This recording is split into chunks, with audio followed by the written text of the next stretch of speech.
दोस्तों आज का वीडियो बहुत ही ज़्यादा इंपॉर्टेंट होने वाला है। पहले मैं आपको एक चीज़ बता दूं कि ये जो थंबनेल वाला आर्टिकल है इसको डिस्कस करने के बाद एक इम्पॉर्टेंट टॉपिक पर मुझे आप सभी लोगों का सजेशन चाहिए। सभी लोगों का मतलब सभी लोगों का। तो एक वो बहुत ही ज़्यादा सीरियस मुद्दा है और उस पर जो भी आप सजेशन देंगे उसी सजेशन के बेसिस पे आपके प्रिपरेशन के ऊपर भी इम्पैक्ट पड़ेगा।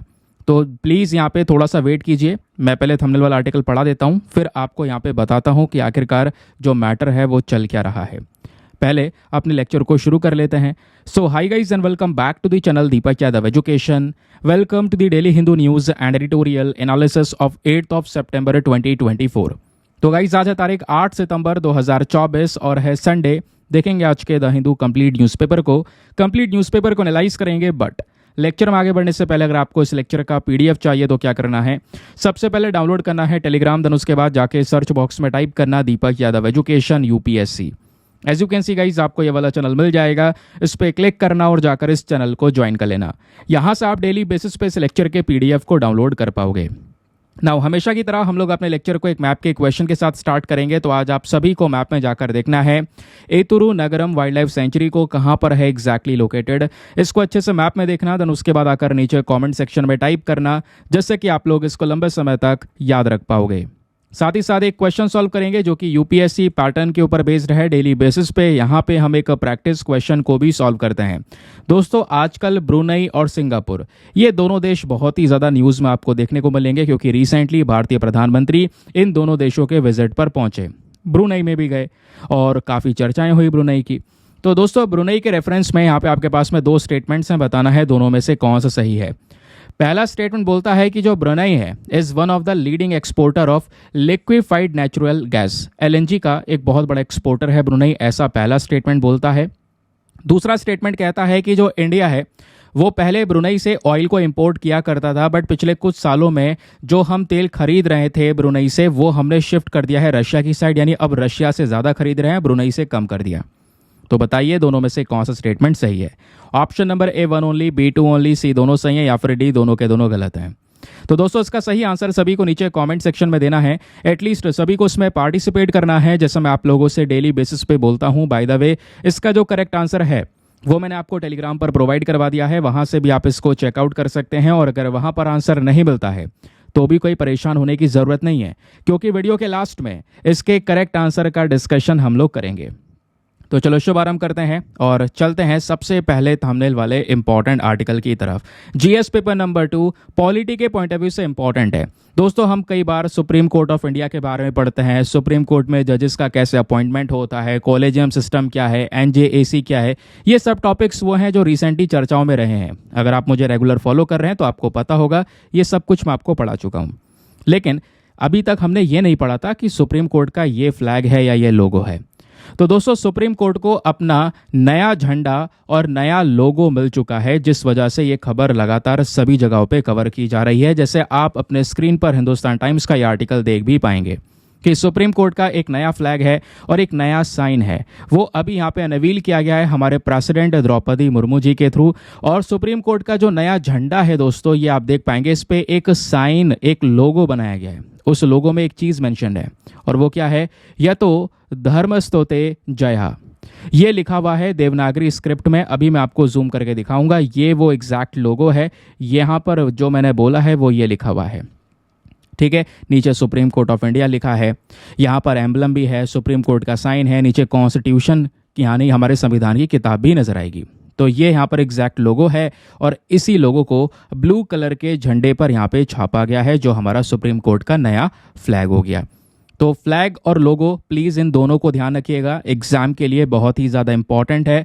फिर आपसे यहाँ पे क्वेश्चन बन सकता है कि जो ये फ्रेज है यहाँ पे, या तो धर्मस्तोते जया, ये क्या है। देखिए ये एक प्रकार का संस्कृत एक्सप्रेशन है, संस्कृत में यहाँ पर ये लिखा गया है, जैसे हमें पढ़ के ही पता चल रहा है। लेकिन ये बताता क्या है, ये बताता है वेयर देयर इज धर्म देयर इज अ विक्ट्री। जहाँ पे धर्म है वहीं पर यहाँ पे विजय है, वहीं पे जीत है। इस चीज़ को यहाँ पर ये दर्शाता है। तो ये जो नया झंडा है और जो नया साइन है, क्वेश्चन आपसे भी बन सकता है भाई इसको किसने डिज़ाइन किया है, ये कॉन्सेप्ट कौन लेकर आया। तो ये लेकर आया गया है national institute of fashion technology के माध्यम से। ध्यान रखिएगा दिल्ली की एक इंपॉर्टेंट बॉडी है ये।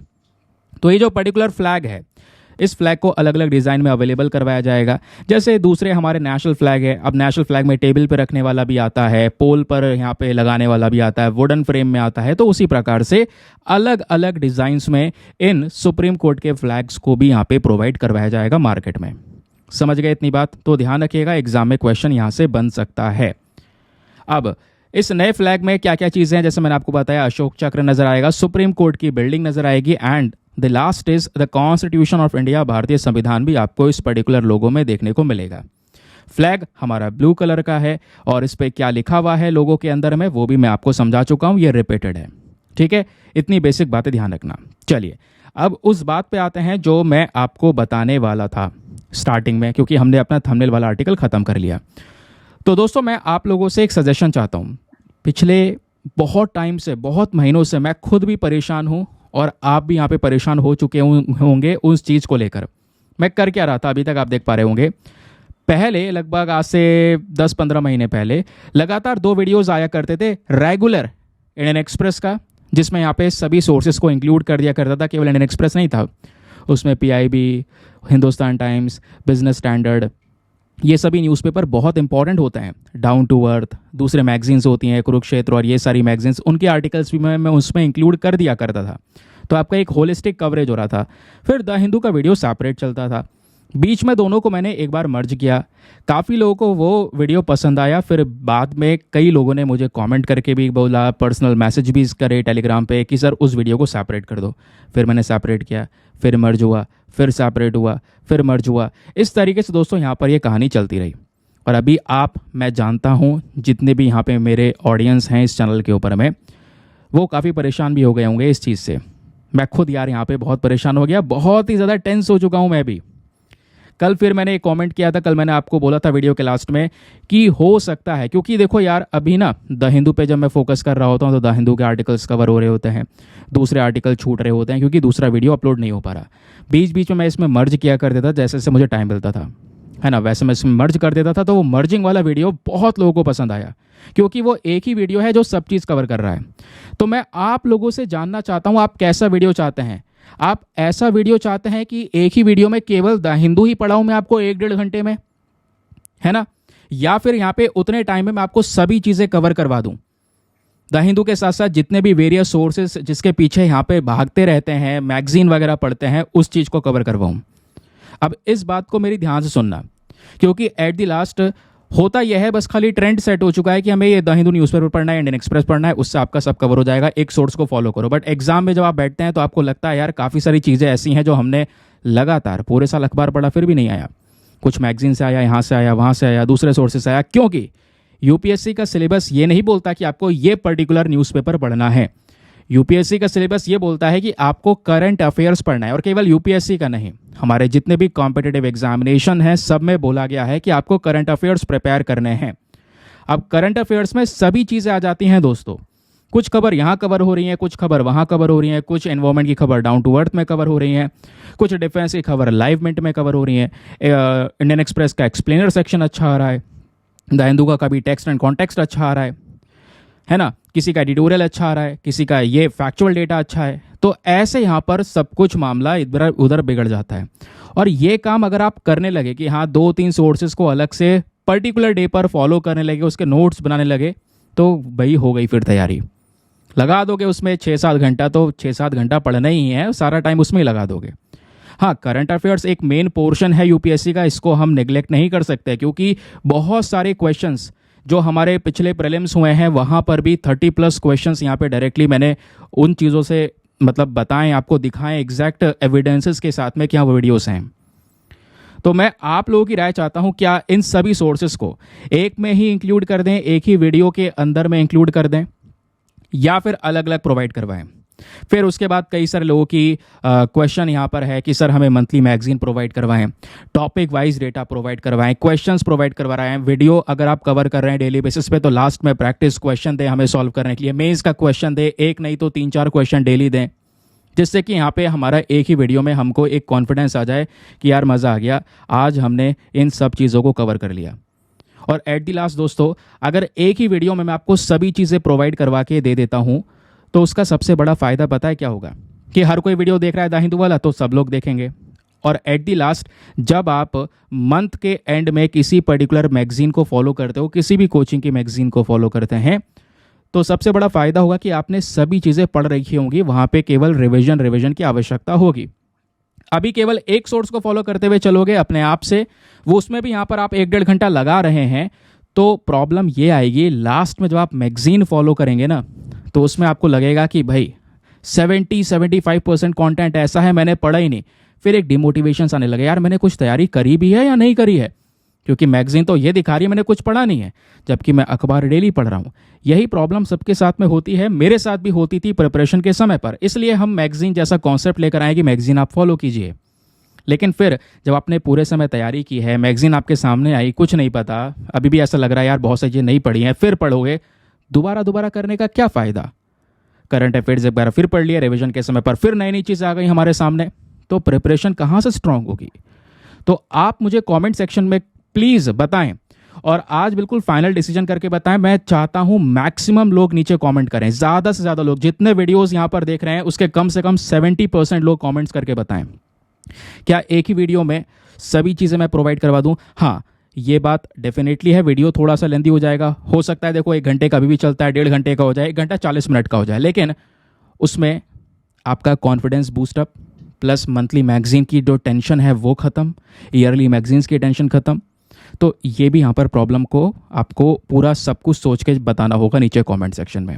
फिर कई लोग के डिमांड्स हैं कि सर वीडियो को आप अर्ली मॉर्निंग में प्रोवाइड करवाइए प्लीज़। हाँ देखो, वीडियो डिले भी हो जाता है यार, मेरे खुद यहाँ पे बॉडी से बहुत सारे पर्सनल इश्यूज़ हैं यार, हेल्थ इश्यूज़ जिसको मैं बोलूँगा, तो उसकी वजह से बॉडी साथ नहीं दे पाती है। अब इतनी एनर्जी तो है यार, मन करता है, लेकिन वो डिले पे डिले हो जाता है काम, है ना, तो वीडियोस थोड़े डिले आते हैं। तो मैं क्या करूँगा, अब मैं वही काम करने वाला हूँ, थोड़ा मतलब और अर्ली मॉर्निंग में उठना पड़ेगा, मतलब जल्दी उठना पड़ेगा, लगभग 2, ढाई, 3 बजे। उसके बाद जो है कंटेंट प्रिपेयर करना पड़ेगा। तो जो भी चीज़ें होंगी वो सब कुछ यहाँ पे मैं आपको प्रोवाइड करवाऊँगा, जो भी इन्फॉर्मेशन होगी वो दूंगा। तो फिलहाल के लिए कमेंट कीजिए और ज़रूर से बताइए दोस्तों, ठीक है। चलिए हम लोग आगे आते हैं। थोड़ा ज़्यादा समय खींच लिया मैंने, बट आज संडे है, संडे में आर्टिकल ऑलरेडी कम होते हैं, बट प्लीज़, और आज के वीडियो में भी मैंने आपको लास्ट में क्वेश्चंस दिए हैं, MCQ क्वेश्चन, उनको सॉल्व करिएगा। और ये सब क्वेश्चन जो दिए हैं आखिरी में, वो इन्हीं आर्टिकल्स के ऊपर बेस्ड हैं जो आपको मैं पढ़ा रहा हूँ। तो बताना ये पैटर्न कैसा है। अब देखिए यहाँ पर ये PIB का टॉपिक है। अब होगा क्या, ये टॉपिक हमारे द हिंदू में कवर होएगा ही नहीं, क्योंकि यहाँ पे बहुत सारा गवर्नमेंट डेटा डायरेक्टली आता है। Ministry of women and child development directly publish किया है तो हमारे काम का ही आर्टिकल ये है कि ministry of women and child development को अभी national award for e governance मिला 2024 का फॉर दी पोषण ट्रैकर इनिशिएटिव। जो पोषण ट्रैकर इनिशिएटिव है इसके लिए अवार्ड मिला, इस वजह से चर्चाओं में है। तो 2-3 चीज़ें यहाँ पे निकल कर आती हैं। पहली चीज़, ये पोषण ट्रैकर इनिशिएटिव है क्या। देखो, पोषण मतलब होता है न्यूट्रिशन, सिंपल सी बात है। तो पोषण ट्रैकर जो प्रोग्राम है, इस प्रोग्राम को लाया गया है ताकि ऐसे बच्चे जिनकी उम्र 0 से 6 साल है, इसको प्लीज़ ध्यान रखिएगा क्योंकि यही चीज़ें पूछ ली जाएंगी क्वेश्चन में। 0 से 6 साल के जो बच्चे हैं उनका जो बॉडी का न्यूट्रिशन है उसको रेगुलर बेसिस पे मॉनिटर करना, देखना कि हाँ किस तरीके से उनकी ग्रोथ हो रही है। और ये काम सौंपा गया है आंगनवाड़ी वाले वर्कर्स को। इनका एक अहम रोल है कि वो बच्चे के हेल्थ स्टेटस को लगातार मेजर करते रहें, देखते रहें, मॉनिटर करते रहें, और फिर उसमें अगर कोई कमी हो तो सुधार करें, जिससे बच्चे का हेल्थ और मेंटल डेवलपमेंट दोनों होगा। इसी के लिए पोषण ट्रैकर वाला जो इनिशिएटिव है इसको शुरू किया गया। इसमें कई सारे टूल्स हैं, टेक्नोलॉजीज़ हैं, और बच्चे के ग्रोथ को मेजर करने के डिवाइसेस हैं, और ये सब चीज़ें हर एक आंगनवाड़ी सेंटर में प्रोवाइड करवाए गए हैं ताकि वहाँ पे रेगुलर बेसिस पे जो बच्चे आंगनवाड़ी में पढ़ने जा रहे हैं उनकी रेगुलर बेसिस पे मॉनिटरिंग की जा सके और एक अच्छा पोषण दिया जा सके अगर पोषण की बॉडी में कमी है तो। इसी के लिए यहाँ पर इसको ट्रैक करने के लिए एक ऐप बना दिया गया जिसका नाम है पोषण ट्रैकर ऐप। और इन्हीं सब चीज़ों को फॉलो कर रहा है ये पर्टिकुलर मिनिस्ट्री, जिस वजह से उस मंत्रालय को अवार्ड मिला है, ये चर्चा में है। अब पोषण ट्रैकर ऐप क्या है दोस्तों, ये एप्लीकेशन आपको 360 डिग्री व्यू प्रोवाइड करवाता है आपके आंगनवाड़ी सेंटर्स का। बच्चे के जो केयर सेंटर हैं, स्पेशली हम उसकी बात कर रहे हैं, वही आंगनवाड़ी सेंटर हैं, तो उसका प्रॉपर डेटा प्रोवाइड करवाता है, बच्चे का न्यूट्रिशन प्रोवाइड करवाता है, स्पेशली वो बच्चे जिनकी उम्र 0 से 6 साल है, ताकि उन बच्चों की हेल्थ को इम्प्रूव किया जा सके। और यहाँ पे जो आंगनवाड़ी वर्कर्स काम कर रहे हैं इनको स्मार्टफोन्स वगैरह भी प्रोवाइड करवाया जाता है। स्मार्टफोन्स वो जो कि यहाँ पे सरकारी जो मार्केट है, गवर्नमेंट ई मार्केट, वहाँ से परचेज किया जाता है।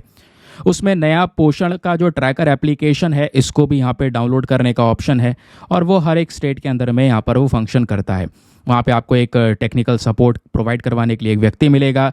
प्लस इसके साथ साथ ध्यान रखिएगा, ये पर्टिकुलर पूरा का पूरा जो इनिशिएटिव है ये लॉन्च किसकी साइड से किया गया है? ये पोषण ट्रैक इनिशिएटिव दोस्तों लॉन्च किया गया है ministry of women and child development की साइड से, क्योंकि ये बच्चे के विकास पर भी ध्यान रखते हैं ये मंत्रालय, तो इनकी साइड से लॉन्च किया गया, जिस वजह से इनको ये अवार्ड मिला, और इसी वजह से आज हम ये आर्टिकल डिस्कस कर रहे हैं।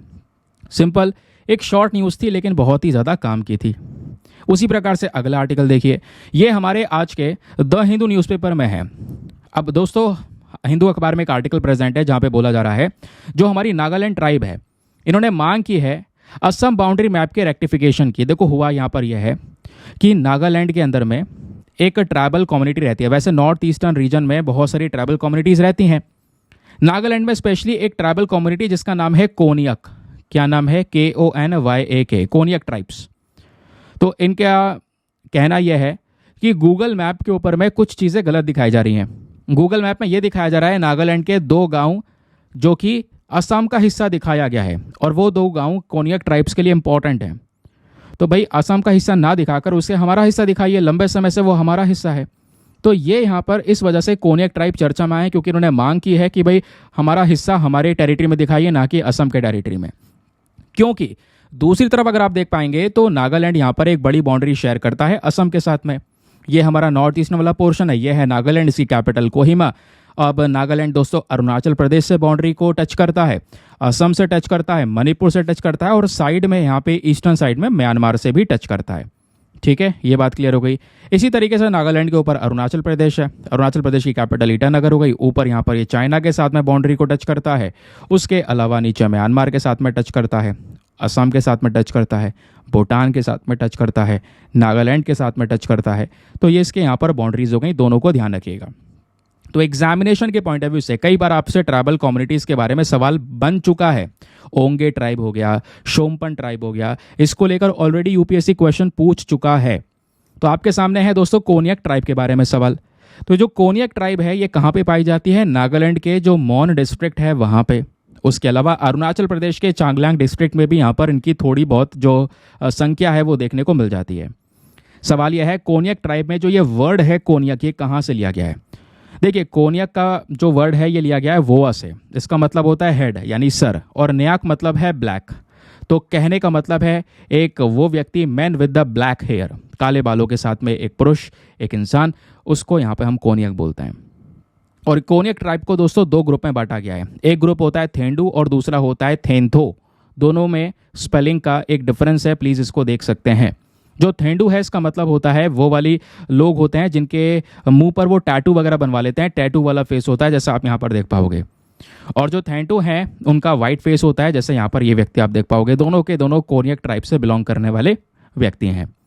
ठीक है, कोनियक्स जो है दोस्तों यहाँ पे ध्यान रखिएगा, इनका ओरिजिन की बात करेंगे तो ये मोंगोलॉइड है। ठीक है, ओरिजिन में ये मोंगोलॉइड है। 95% पॉपुलेशन जो है इनकी वो क्रिश्चियनिटी को फॉलो करती है। भाषा की बात करेंगे तो ये सभी लोग यहाँ पे नर्दर्न नागा को यहाँ पे बिलोंग करते हैं, तो वहीं की यहाँ पे पर्टिकुलर एक लैंग्वेज आपको देखने को मिल जाती है। फेस्टिवल्स की बात करेंगे तो 3 अहम त्यौहार हैं जिसको ये बहुत ही ज़्यादा धूमधाम से सेलिब्रेट करते हैं। एक है ओलिंग मोनियो, दूसरा है ओनिमो, और तीसरा है लाउन ओंगमो। तो ये तीनों फेस्टिवल्स को ध्यान में रख सकते हैं।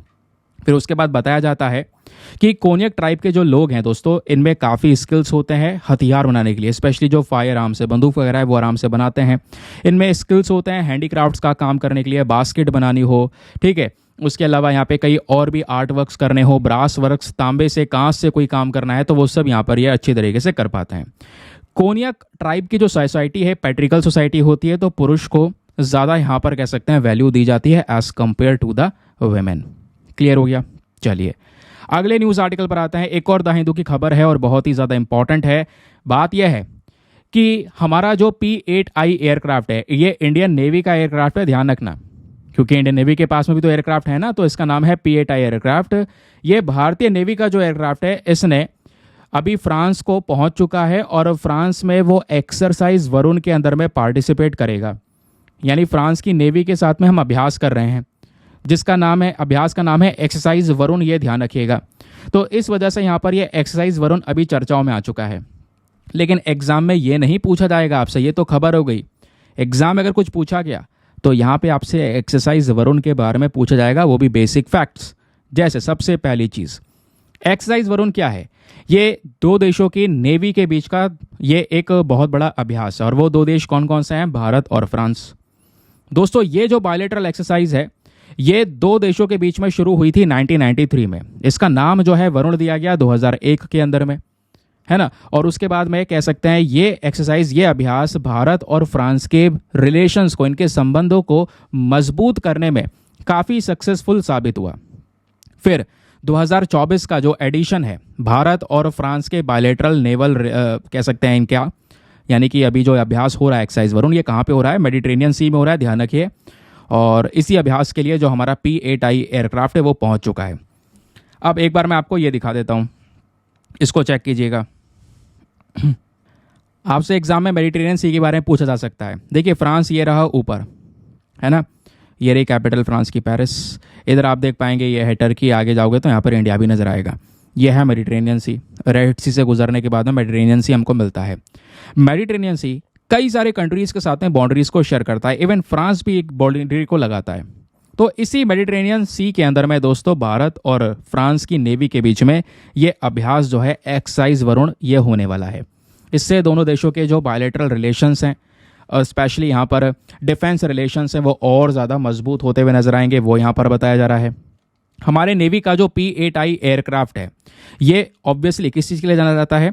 हमारे मैरीटाइम सर्विलांस के लिए, आपने निगरानी के लिए, दस्तक देने के लिए, दुश्मन की अगर कोई पनडुब्बी है ना, उसको मार गिराने के लिए, उसके लिए जाना जाता है। तो ध्यान रखिएगा इसको। और P-8I एयरक्राफ्ट के बारे में अगर कुछ और पूछा जाए तो वो ये एयरक्राफ्ट है long range multi mission maritime patrolling aircraft है, जहाँ पे दस्तक मार सकता है समुद्र के ऊपर में। इसको बनाया गया है बोइंग के माध्यम से, स्पेशली भारतीय नेवी के लिए। और इस P-8I एयरक्राफ्ट ने हमारे पुराने वाले एयरक्राफ्ट, पहले भारत जो है ट्यूपोलेव Tu-142 एयरक्राफ्ट का यूज़ करता था, हमने उसको रिप्लेस कर दिया क्योंकि वो पुराने हो चुके थे, बूढ़े हो चुके थे। तो हमने उनको हटाकर नया P-8I एयरक्राफ्ट यूज़ करना शुरू किया है। यही अभी गया है इस एक्सरसाइज वरुण के अंदर में पार्टिसिपेट करने के लिए। ठीक है, चलिए आगे आते हैं नेक्स्ट आर्टिकल पर। अगला आर्टिकल बहुत काम का है। GS paper number 3 defence and security के पॉइंट ऑफ व्यू से बहुत ही ज़्यादा इंपॉर्टेंट टॉपिक, इंडिया टुडे का आर्टिकल है। क्या बात हो रही है? केंद्र सरकार पहुंच चुकी है सुप्रीम कोर्ट। क्यों जा चुकी है? सुप्रीम कोर्ट में जाके केंद्र सरकार ने यह बोला कि जो आरजेकर हॉस्पिटल है वेस्ट बंगाल में, जहां पे अभी रिसेंटली एक बड़ी घटना हुई थी, वहां पे हमारे CISF के जवान हैं, CISF के पर्सनल्स वहां पे हमने तैनात कर रखे हैं। तो उनके लिए वेस्ट बंगाल की सरकार ने कोई भी अरेंजमेंट नहीं किया। जितने भी ये जवान हैं दोस्तों, यहाँ पर लगभग 92 के आसपास है, 92 CSIF के पर्सन वहाँ पे तैनात कर रखे हैं, जिसमें से 54 महिलाएं हैं। और वो सब कुछ ना कुछ समस्याएं फेस कर रहे हैं। उनके लिए भी यहाँ पे वो फैसिलिटीज़ प्रोवाइड नहीं करवा रही है वेस्ट बंगाल की सरकार। इस मुद्दे को यहाँ पर सुप्रीम कोर्ट में उठाया है, जिस वजह से ये CISF का कॉन्सेप्ट दोस्तों अभी चर्चाओं में आ चुका है। क्या है CISF? ये है सेंट्रल इंडस्ट्रियल सिक्योरिटी फोर्स। ये प्रकार का सेंट्रल आर्म्ड पुलिस फोर्स है, ध्यान रखिएगा। यानी CAPF हम लोग बोलते हैं, तो CAPF ही है ये इंडिया में। इसको बनाया गया था पार्लियामेंट के एक पर्टिकुलर एक्ट से 10 मार्च 1969 में। उस समय पर इसमें केवल 2800 ये CISF के जवान हुआ करते थे।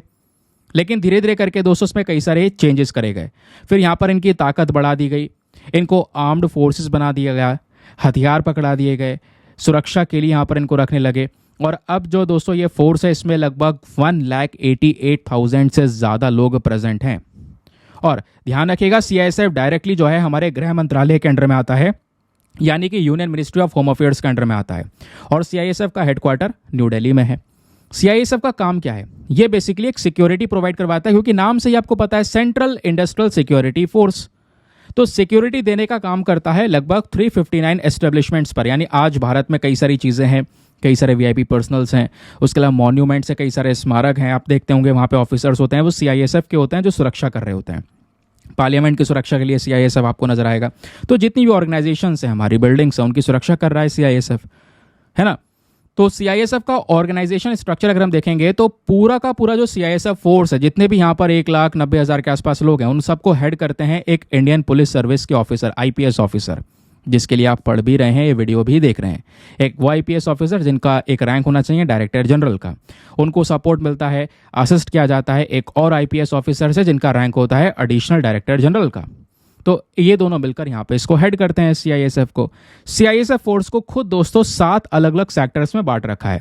Airport, north, north east, east, south and training, इस तरीके से अलग अलग सेक्शंस में बांटा गया है। इनकी एक फायर सर्विस विंग भी है, जहाँ पे कोई इमरजेंसी होती है आग बुझाने के लिए, तो वहाँ पे एक वर्क करते हैं। सीआईएसएफ की अगर हम बात करते हैं तो ये सिक्योरिटी बहुत बड़ी सिक्योरिटी है। आज भारत के बहुत ही ज़्यादा इंपॉर्टेंट जो इंफ्रास्ट्रक्चर है, जैसे न्यूक्लियर फैसिलिटीज़ वाले कई सारे इंस्टॉलेशंस हैं, स्पेस का एस्टेब्लिशमेंट है, एयरपोर्ट है, सी पोर्ट है, पावर प्लांट है, उनकी सुरक्षा के लिए सीआईएसएफ को तैनात किया जाता है वहाँ पर, है ना। और जैसे आप देख पाएंगे एक हाईजैक जो हुआ था अभी रिसेंटली, IC-814 जो कांधार हाईजैक है, वो चर्चाओं में था, है ना, अपने मूवी के वेब सीरीज़ के कंट्रोवर्सी की वजह से। तो आप ये देख पाएंगे दोस्तों कि हमने अपने एयरपोर्ट्स के ऊपर भी सीआईएसएफ को तैनात किया था। जब ये कांधार हाईजैक हुआ था, अफगानिस्तान ले जाया गया था, प्लेन सीधा भारत से उड़ाकर, काठमांडू से आ रहा था दिल्ली, लेकिन उसको सीधा लाहौर ले गए, फिर वहाँ से दुबई ले गए, फिर दुबई से सीधा यहाँ पर कह सकते हैं वो जो हाईजैकर थे वो अफगानिस्तान ले गए कांधार में। अब होता यह है, ये हुई थी घटना 1999 में। उसके अगले साल सन 2000 में हमने सीआईएसएफ को एयरपोर्ट की सिक्योरिटी भी थमा दी, तो आज एयरपोर्ट पर भी सीआईएसएफ प्रेजेंट होती है। फिर इतना ही नहीं दोस्तों, जो ये सीआईएसएफ है, ये हमारी जो इंपॉर्टेंट गवर्नमेंट बिल्डिंग्स है, सरकारी बिल्डिंग है, बहुत सारे मॉन्यूमेंट्स हैं, स्मारक हैं, दिल्ली मेट्रो है, पार्लियामेंट हाउस कॉम्प्लेक्स है, सेंट्रल जेल है जम्मू कश्मीर की, इन सब की प्रोटेक्शन को यहाँ पर ध्यान रखता है, इन सब की सुरक्षा करता है सीआईएसएफ। साथ ही साथ में कोई वीआईपी सिक्योरिटी वर्टिकल्स हो गए, उनकी प्रोटेक्शन यहाँ पर करना, है ना। तो इंपॉर्टेंट प्रोटेक्टीज को यहाँ पे कह सकते हैं एक सुरक्षा देने का काम करता है। जो सीआईएसएफ है, ये अभी भी फायर प्रोटेक्शन के मामले में एक बहुत बड़ा सर्विस प्रोवाइडर माना जाता है हमारे देश के अंदर में। मुंबई टेरर अटैक हुआ नवंबर 2008 में, उसके बाद सीआईएसएफ की जो सिक्योरिटी और ज़्यादा बढ़ा दी गई। प्राइवेट कॉर्पोरेट्स के अंदर में भी यहाँ पर सीआईएसएफ की जो सिक्योरिटी है वो तैनात कर दी गई।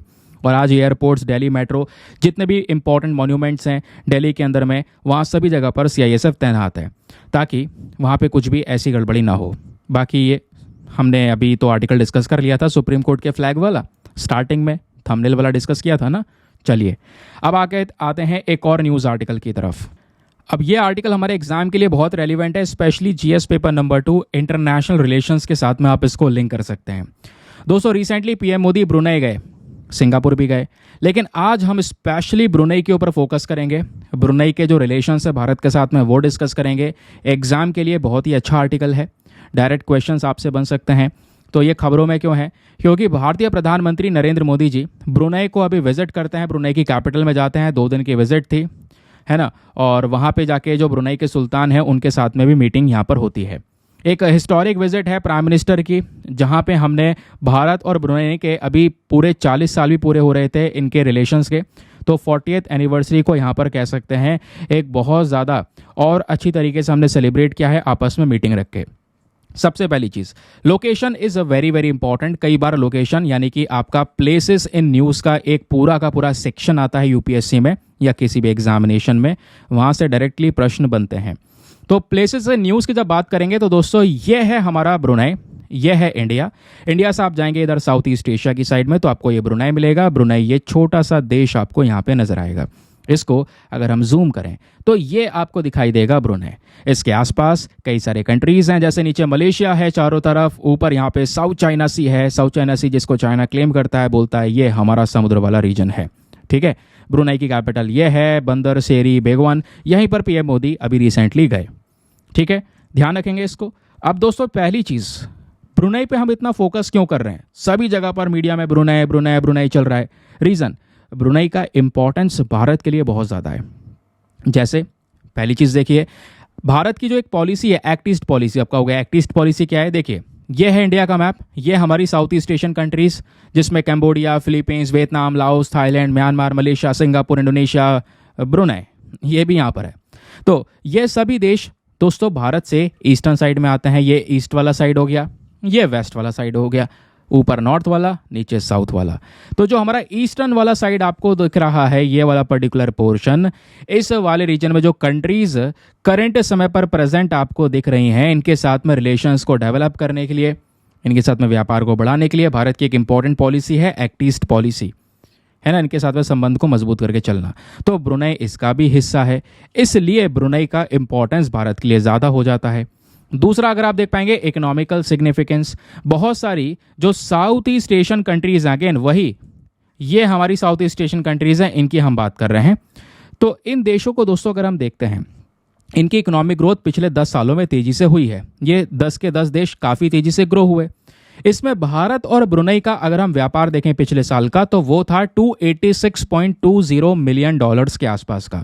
और ध्यान रखिए, ब्रुनेई आज के साल में one of the largest oil and gas producer है इस पर्टिकुलर रीजन में, यानी इस पूरे साउथ ईस्ट एशियन रीजन में देखेंगे तो ब्रुनेई भले ही छोटा सा है, लेकिन ऑयल और गैस के मामले में सबसे बड़ा प्रोड्यूसर, सबसे बड़ा उत्पादक यहाँ पर इसको बोला जाता है। ब्रुनेई की लोकेशन क्योंकि साउथ चाइना सी में है, तो बगैर, क्योंकि हमने अभी देखा ना, एक मैं आपको फिर से दिखा देता हूँ, ये हमारा ऊपर चाइना हो गया, है ना, ये उसके बाद मलेशिया हो गया, मलेशिया के बगल में ये रहा ब्रुनेई, ये साउथ चाइना सी है। पूरे साउथ चाइना सी को चाइना क्लेम करता है, चाइना बोलता है ये हमारा समुद्र वाला हिस्सा है। तो दोस्तों यहाँ पर ब्रुनेई भारत के लिए एक इंपॉर्टेंट रोल प्ले कर सकता है, क्योंकि इसी ब्रुनेई का सहायता लेके हम चाइना को काउंटर कर सकते हैं। लेकिन इतना आसान भी नहीं है, क्योंकि ब्रुनेई ज़्यादा यहाँ पर भड़कता नहीं है जितना यहाँ पर वियतनाम आप देख पाएंगे, वियतनाम है बगल में, फिलीपींस है, तो फिलीपींस और चाइना के रिलेशंस बहुत ख़राब हैं। वियतनाम चाइना के रिलेशंस बहुत ख़राब है, वॉर हो चुकी है इवन, क्योंकि बीच में जो आइलैंड्स हैं इनको लेकर लड़ाई चलती है। चाइना बोलता है हमारा है, फिलीपींस बोलता है हमारा है, चाइना बोलता है दूर हटो, ये पूरा साउथ चाइना सी ही मेरा है, जो भी कुछ आएगा इसमें वो सब टेरिटरी मेरी है। तो ऐसा ही क्या ब्रुनेई के साथ में भी होता हो, क्योंकि ब्रुनेई भी नीचे है। तो दोस्तों ब्रुनेई रहता है शांत, दूसरे कंट्री की तरह क्लेम नहीं करता कि हाँ ये मेरा रीजन है, ये मेरा रीजन है, क्योंकि ब्रुनेई का एक भारी व्यापार चलता है चाइना के साथ में। तो एक्सपर्ट्स का यही मानना है कि इंडिया को अभी ब्रुनेई के साथ में रिलेशंस बढ़ाने होंगे। यही एक बहुत बड़ा इंपॉर्टेंस आ जाता है ब्रुनेई का भारत के लिए, और हमें चाइना +1 वाली स्ट्रैटेजी को यहाँ पे अपनाना होगा। अब ये चाइना +1 स्ट्रैटेजी क्या है? ये वह स्ट्रैटेजी है जहाँ पे हम क्या करेंगे, जो कंपनीज हैं उनको डाइवर्सिफाई करेंगे, और स्पेशली यहाँ पर जो ये ब्रुनेई वगैरह में इन्वेस्टमेंट हो रहा है या ब्रुनेई कहीं पर इन्वेस्टमेंट कर रहा है, व्यापार कर रहा है, हम डाइवर्सिफाई करेंगे उसको और हम भारत के साथ व्यापार करने को ज़्यादा बढ़ावा देंगे। ठीक है, तो ये चीज़ अपनाई जाएगी। तो इसलिए भी ब्रुनेई हमारे लिए इंपॉर्टेंट है, ताकि चाइना को काउंटर किया जा सके। फिर आगे आ जाइए, अब बात हो रही है इंडियन डायस्पोरा के बारे में, यानी भारतीय कितने लोग प्रेजेंट है ब्रुनेई में। तो दोस्तों फर्स्ट फेस ऑफ इंडियंस की अगर हम बात करेंगे, पहला जो फेस है भारतीयों का वो ब्रुनेई में पहुंचता है जब ब्रुनेई में ऑयल की डिस्कवरी हुई लगभग 1920 में, और आज के समय पर 14,000 के आसपास भारतीय प्रेजेंट हैं जो ब्रुनेई में रह रहे हैं। तो इंडियन डॉक्टर्स का जो एक बहुत बड़ा कंट्रीब्यूशन है, टीचर्स का बहुत बड़ा कंट्रीब्यूशन है, उससे ब्रुनेई का health care sector, education sector बढ़िया तरीके से डेवलप हो पाया। यानी भारतीय लोगों का योगदान है, ब्रुनेई खुद यहाँ पर उसको एज अ देश डेवलप करने के ऊपर। अब यहीं पर ब्रुनेई के एक बहुत बड़े राजा हैं सुल्तान हाजी हसनल बोलकिया। अब बोलकिया, आपने ये नाम पिछले कुछ दिनों में बहुत ज़्यादा सुना होगा मीडिया में, भाई एक one of the richest person है बोलकिया। दुनिया के एक लंबे समय से शासन करने वाले राजा आपको देखने को मिलेंगे जो भारत में 4 बार ऑलरेडी विजिट कर चुके हैं। इवन 2018 में भारत के रिपब्लिक डे पर जो परेड होती है उसमें हम एज अ चीफ गेस्ट बुलाते हैं ना किसी कंट्री के लीडर को, तो हमने उस समय पर इनको बुलाया था। ये वह पर्सन आपको देखने को मिलेंगे जिन सुल्तान की हम बात कर रहे हैं। मोस्ट इंपॉर्टेंटली इनको लेकर इस तरीके से आपने मीडिया में बहुत सारे न्यूज़ आर्टिकल देखे होंगे कि सोने का महल है, 7,000 कारें हैं, और जो 7,000 से, हाँ ये बात सच है, रिपोर्ट्स ये बता रही हैं कि ये वह सुल्तान है, इनकी खुद की पर्सनल 7,000 से ज़्यादा कारें हैं। और उन कारों में कोई छोटी मोटी कारें नहीं है दोस्तों, रोल्स रॉयस भी है, बेंटली जैसी और भी बहुत ज़्यादा लग्जरी कार्स आपको नजर आएगी। तो जानना है सब तो अलग से वीडियो देख लो, वो हमारे इतना काम का है नहीं। चलिए अब बात करते हैं इस विजिट के बारे में। ब्रुनेई का इंपॉर्टेंस तो हमें समझ में आ गया, अब ये विजिट का इंपॉर्टेंस समझ ले। पीएम मोदी क्यों गए ब्रुनेई? पीएम मोदी ब्रुनेई में पहुंचे ताकि दोनों देशों को और ज़्यादा करीब लेकर आया जा सके, क्योंकि ये 2024 दोनों देशों के लिए इंपॉर्टेंट भी है, क्योंकि 2024 में इंडिया और ब्रुनेई के 40 साल पूरे हो रहे थे इनके डिप्लोमेटिक रिलेशंस को, तो उसको बढ़ावा भी देना था। और दूसरी तरफ हमने क्या किया, ब्रुनेई के साथ में बात की है कि हम डिफेंस कोऑपरेशन को भी बढ़ावा देंगे। डिफेंस में हमारी फोर्सेस ब्रुनेई के फोर्सेस के साथ में मिलकर वर्क करेंगी। इतना ही नहीं, स्पेस कॉपरेशन अंतरिक्ष वाले क्षेत्र में भी दोनों देश मिलकर काम करेंगे। इसको लेकर इन्होंने एक स्पेस कॉपरेशन एग्रीमेंट साइन किया है, जहां पे हम टेक्नोलॉजिकल कोलैबोरेशन की बात कर रहे हैं। सैटेलाइट टेक्नोलॉजी हो गया, स्पेस एक्सप्लोरेशन हो गया, उसमें भारत मदद करेगा ब्रुनेई की कुछ ज़रूरतों की, तो हम उससे मदद ले लेंगे। इतना ही नहीं, एनर्जी सेक्टर में यहाँ पे दोस्तों ब्रुनेई के साथ में डिस्कशंस हुए। ये सबसे इंपॉर्टेंट है। भारत ने यहाँ पर जो डिमांड है, देखो मैंने जैसे बताया था अभी, आज एक प्रीलिम्स का क्वेश्चन भी आपको यही दिया है। भारत पहले ब्रुनेई से बहुत सारा तेल मंगाया करता था, लेकिन पिछले कुछ समय पर क्योंकि रशिया हमें सस्ता तेल देने लगा, रशिया यूक्रेन वॉर की वजह से, तो हमने रशिया से सस्ता तेल ज़्यादा मंगाना शुरू किया डिस्काउंट में। तो हमें वो फ़ायदा था, तो हमने यहाँ पर ब्रुनेई से तेल कम कर दिया, रशिया से तेल ज़्यादा मंगाया। लेकिन यहाँ पे ब्रुनेई हमको एलएनजी जो है, लिक्विफाइड नेचुरल गैस दोस्तों, इसकी भी सप्लाई करता है, ध्यान रखिए। इसके कॉपरेशन को बढ़ाने के लिए भी हम लोग यहाँ पर आज के समय पर ये डील कर रहे हैं, या ये विजिट इंपॉर्टेंट है। ठीक है, तो दोनों देशों के जो रिलेशंस हैं एक बड़ा रोल प्ले कर सकते हैं। अगर दोनों के बायलैटरल रिलेशनशिप मजबूत होंगे कई सारे सेक्टर में, इन्वेस्टमेंट, व्यापार, space, health, education, cultural exchanges, इसी के लिए तो ये विजिट हुई थी, है ना। इतना ही नहीं, इन दोनों देशों ने मिलकर अभी इस मीटिंग के दौरान रिकग्नाइज किया है कि ये दोनों देश रेगुलर बेसिस पर अपने व्यापार को इम्प्रूव करने के लिए अलग अलग प्लेटफॉर्म्स के थ्रू बातचीत करेंगे।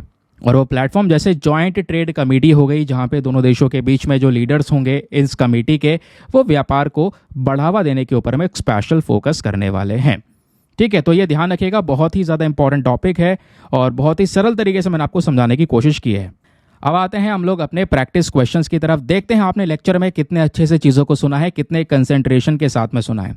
एक एक करके क्वेश्चन दे रहा हूँ, उनके आंसर नीचे कमेंट सेक्शन में दीजिएगा, और जो भी आपका स्कोर आएगा उसको नीचे कमेंट सेक्शन में लिखना। लेकिन पहले मैं आपको बीच में सभी के आंसर्स एक साथ बता दूंगा, आप उसको चेक कर लेना, रीमैच कर लेना कितने सही किए और कितने गलत किए हैं।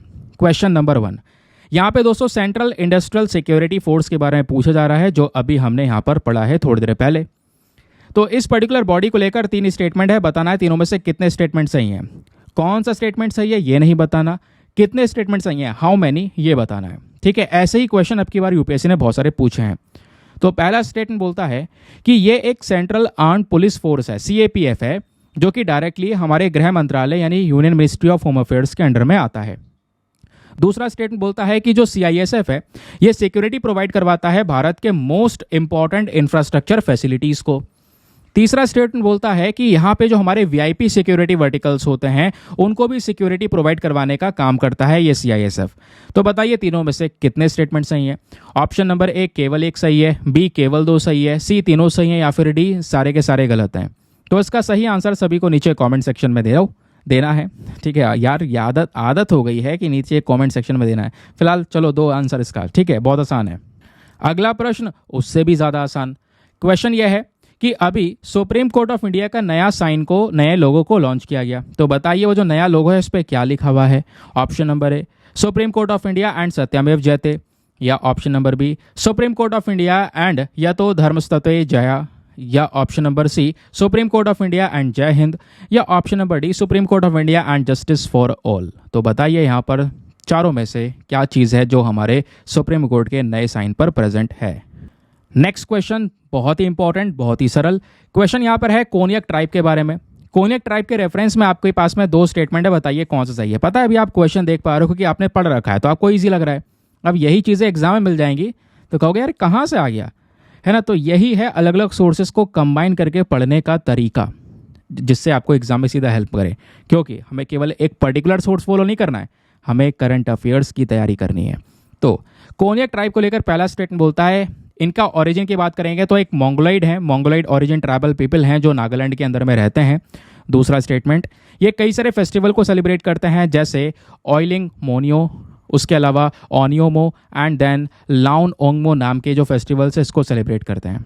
तो बताइए दोनों में से कौन सा स्टेटमेंट सही है। Option number A1 only, B2 only, C दोनों सही है, या फिर डी दोनों के दोनों गलत हैं। चलिए आगे आते हैं।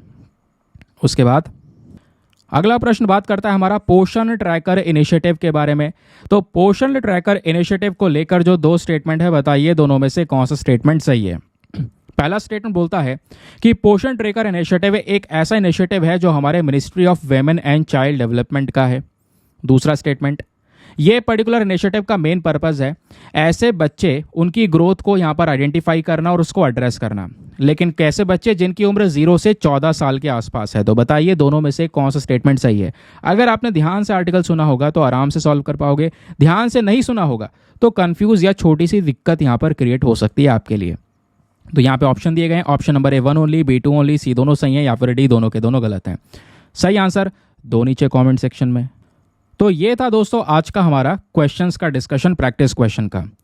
तो आपकी प्रैक्टिस भी हो गई, हाथों हाथ प्रीलिम्स की तैयारी भी हो गई, करंट अफेयर भी पढ़ लिया। ऐसे ही आपको मेंस का क्वेश्चन भी मिल जाया करेगा, जैसा भी आप बताएंगे। सजेशन मैंने आपसे पहले मांग लिया है। अब फटाफट मैं आपको एक एक करके सभी क्वेश्चन के आंसर बता रहा हूँ, आप उसको चेक कीजिएगा, रीमैच कीजिएगा, देखिएगा कितने क्वेश्चन सही किए और आपने कितने क्वेश्चन गलत किए हैं।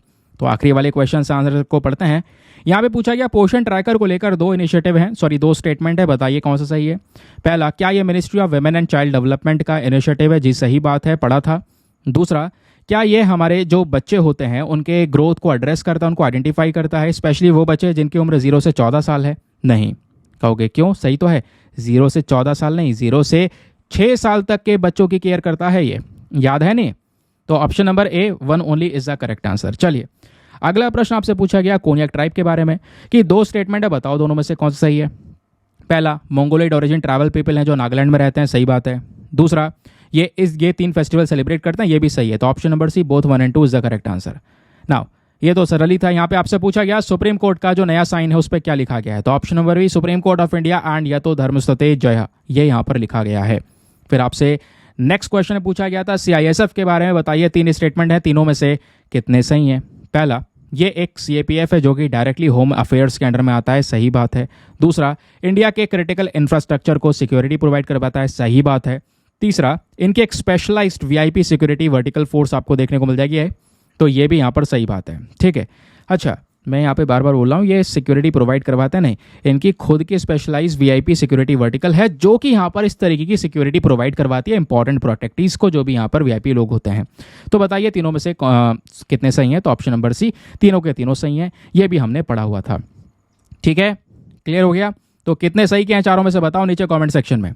चलिए अब लेक्चर को ख़त्म करें उससे पहले आज का वर्ड ऑफ द डे। तो वर्ड ऑफ द डे है विलीफाई। अब विलीफाई का मतलब क्या होता है? किसी को विलीफाई करना, मतलब मान लो आप कह रहे हो किसी को विलीफाई करना, तो उसका मतलब होता है उसके प्रति बहुत ही ज़्यादा हार्श वर्ड्स का यूज़ करना, उसको पूरी तरह से डिफेम करना, उसको गाली देना, सिंपल सी बात है। तो इसको बोलते हैं विलीफाई। अब इसी वर्ड का यूज़ करके फटाफट बताओ एक सेंटेंस नीचे कमेंट सेक्शन में। ज़रूरी है वो सेंटेंस नहीं बनाओगे तब तक कोई फ़ायदा नहीं होगा। सेंटेंस बनाओ, वोकैब को याद रखें और इन वोकैब का बार बार यूज़ करें, तभी आपका वोकैब इंप्रूव होगा, CSET में हेल्प मिलेगी, मेंस क्वेश्चन में हेल्प मिलेगी। चलिए आते हैं UPSC प्रैक्टिस क्वेश्चन पर। यहाँ पे आपसे पूछा गया है बताइए 2 स्टेटमेंट है, दोनों में से कौन सा स्टेटमेंट सही है। पहला, ब्रुनेई क्या एक बहुत बड़ा एक्सपोर्टर है लिक्विफाइड नेचुरल गैस का? जी सही बात है, हमने पढ़ा था। LNG को लेकर अभी डिस्कशन भी हुए हैं भारत ब्रुनेई के बीच में, जो ये रिसेंटली विजिट हुई है उस विजिट के दौरान। दूसरा, क्या भारत ने अपना ऑयल इंपोर्ट ब्रुनेई से शिफ्ट कर दिया है रशिया की साइड, यानी रशिया से हम ज़्यादा इंपोर्ट कर रहे हैं पिछले कुछ सालों में? ये भी सही बात है, अभी हमने क्लियर किया। तो दोनों के दोनों स्टेटमेंट्स यहाँ पे करेक्ट हैं। Option number C both 1 and 2 is the correct answer. तो दोस्तों ये हो गया हमारा आंसर, क्लियर हो गया। चलिए अब आप सोचेंगे आज हमारे द हिंदू न्यूज़पेपर का एक आर्टिकल, मतलब 2-3 आर्टिकल थे, लेकिन आज का अखबार वाला यहाँ पे आर्टिकल क्यों नहीं है? क्योंकि आज अखबार पब्लिश ही नहीं हुआ। ये आप देख पाएंगे द हिंदू की साइट से खुद मेंशन कर रखा है कि विनायक चतुर्थी जो है हमारी गणेश चतुर्थी, उसकी यहाँ पर शुभकामनाएं देते हैं ये, और मेंशन करते हैं there will be no issue of the Hindu dated September 8, 2024। तो इस वजह से ये मिक्स न्यूज़पेपर एनालिसिस है। कल मैंने बोला भी था आपसे क्वेश्चन पूछूंगा, तो जो बीच में आपसे सजेशन मांगा गया है फिर याद दिला रहा हूँ सजेशन देना, क्योंकि आज ये सब चीज़ें आपके सजेशन के ऊपर डिपेंडेंट है। कल जो वीडियो आएगा आपके सजेशन के बेसिस पर ही आने वाला है, जैसा अभी आप सजेशन देंगे। और अगर आप हाँ करते हैं तो आपको एक वन ऑफ द बेस्ट भी वीडियो मिलेगा, जैसा भी होगा देखा जाएगा, आप सजेशन दीजिएगा। फिलहाल के लिए आज को लेक्चर को करते हैं समाप्त, मिलते हैं आप लोगों से अगले वीडियो में। आज के लिए bye bye, have a nice day, thank you and जय हिंद।